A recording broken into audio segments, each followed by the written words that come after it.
It wasn't planned, but after the initial shock, I was excited. Alan, not so much.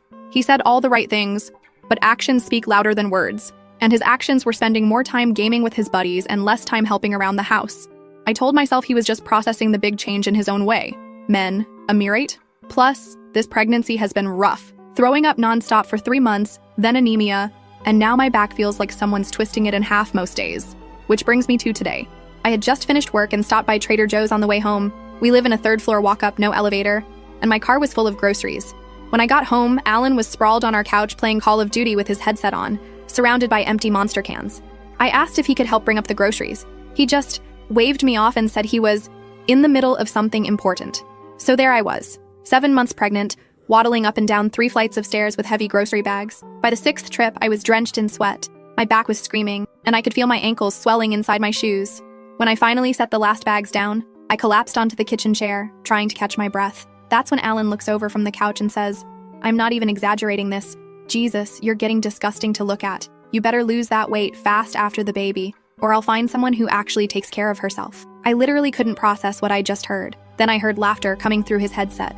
His gaming friends heard him. He wanted them to hear him. Instead of crying or screaming like he probably expected, I walked over, smiled, kissed his forehead, and told him I needed a shower. The confused look on his face would have been funny if I wasn't dying inside. In the shower, with the water drowning out any sound, I finally let myself cry. But they weren't just sad tears. They were angry tears, clarity tears. I suddenly saw every red flag I'd been ignoring for 5 years in perfect focus. This wasn't new behavior. It was just the most blatant example yet. This was who he really was. And I was about to bring a child into this. A child who would learn that this is what relationships look like. A child who would either learn to treat others this way or accept being treated this way. No. Just no. I got out of the shower, put on my comfiest maternity dress, and told Alan I needed some air and time to think. He barely looked up from his game. I grabbed my hospital go bag, already packed because I'm a planner, my laptop, my important documents, and walked out. I'm now at a hotel about 20 minutes away. I've called my sister Anne, who lives about an hour from here, and she's coming tomorrow to help me figure things out.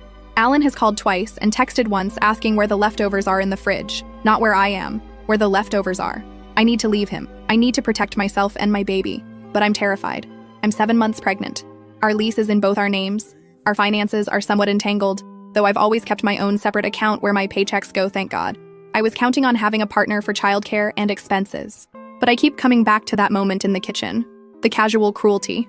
The way he said it like he was commenting on the weather. The fact that he wanted his friends to hear it. I should have left years ago. I deserve better. My baby deserves better. I don't know exactly what my next steps are, but I know I'm not going back to that apartment tonight.